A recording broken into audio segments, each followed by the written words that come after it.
Hi, Ba! Tama yun, di ba? Di ba?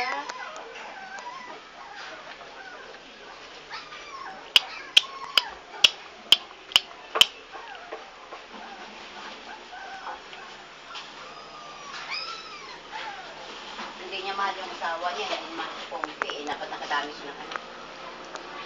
Kasi di ba naman kwento yung pinagkapirahan nyo lang daw yan. Oo nga, yun ang kwento niya sa akin. Eh. Parang inaano raw yun. Eh. Siyempre sa dami yun ng anak niya, mahal mo na rin yung asawa mo kahit paano. Di ba? Nag-develop ka na rin. Sa dami ng anak niya. Baka hindi na sinaano. Doggy? Bjorky? Bjorky yan? Si Bjorky? Call mo yung dog na.